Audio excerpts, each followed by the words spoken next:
Right, Ken, please tell us all about the library.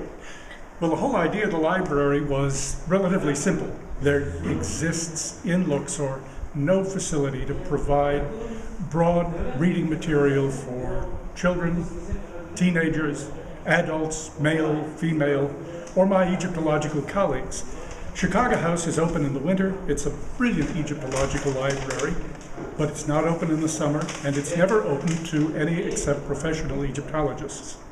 What we wanted to do here was to have a year-round facility that would be available to everybody, children from the age of 3 or 4 on up to octogenarians, local villagers, students, women, men, travelers, tourists, Egyptologists, you name it.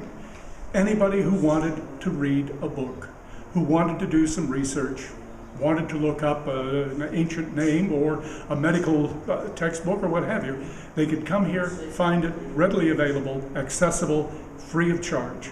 So we founded the library, and thanks to Jane Aksher and Flats in Luxor, we have a wonderful, wonderful venue, a lovely facility, as you can see. It's cool, even though we're in the heat of summer. And we are in the process of building up a library that eventually will probably come in at about 5,000 volumes. 2 principal languages, English, Arabic. We're building up the Arabic collection. I want it to be the larger of the 2 because obviously it's the most commonly read language among the local population, and it's the local villagers that we really are wanting to attract here. We have books on Egyptology and ancient Egyptian religion and art and so on, dictionaries and other basic reference material, books on hieroglyphics, books on the Arabic language, books on English, novels and fiction that people can read to practice their language skills with. We have books on medicine and diet, everything from anatomy to gardening, healthful vegetarian menus and all the rest of it. A lot of things on the natural world in Egypt in English and in Arabic.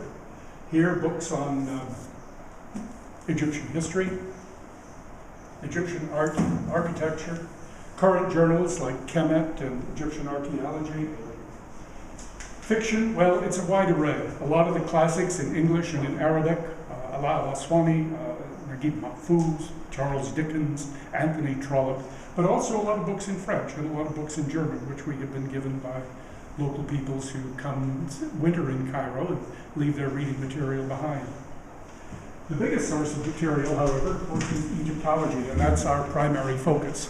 And here we're hoping to attract tourists, tour guides, students wanting to study to be tour guides, and people in the antiquities department, inspectors of antiquity and others who are responsible for protecting and maintaining the monuments. And so we've got a lot of material on the history of Egyptology, travel guides, technical publications on geography, geology, the Journal of Egyptian Archaeology,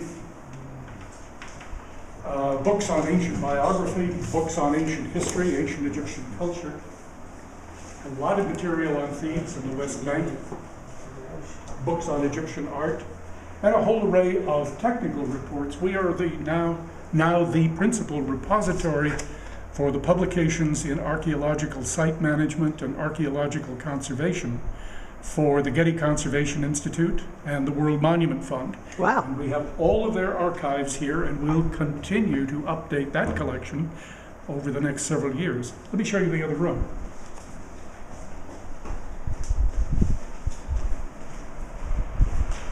In here, technical reports on the Egyptian monuments, copies of all of the master plans that have been developed over the years for Luxor, the source of information if you want to know how it came to be that parts of Luxor are being absolutely screwed over. A lot of other material too on site management. And we have what I think is arguably the largest and most comprehensive collection of maps and plans of Luxor to be found anywhere. Topographic maps, archaeological maps. We have maps from the Ministry of Agriculture showing all the plots and property lines on the West Bank. We have topographic maps going all the way back to the survey of Egypt in the 1920s. We have historical maps that go back to the 19th century, middle of the 19th century. Geological maps that include those done by the Egyptians, by the Americans, by the Brits, by the Russians. Maps that, quite frankly, you would be hard put to find in any other library in the world. It's one of our pride joys, this cartographic collection. We also have a very, very large collection of books on the Eastern Desert and the Red Sea. If you're interested in the fishes of the Red Sea or the history of cartography of the Red Sea, if you're interested in travel on the Red Sea, we've got the material here. Thank you very much indeed.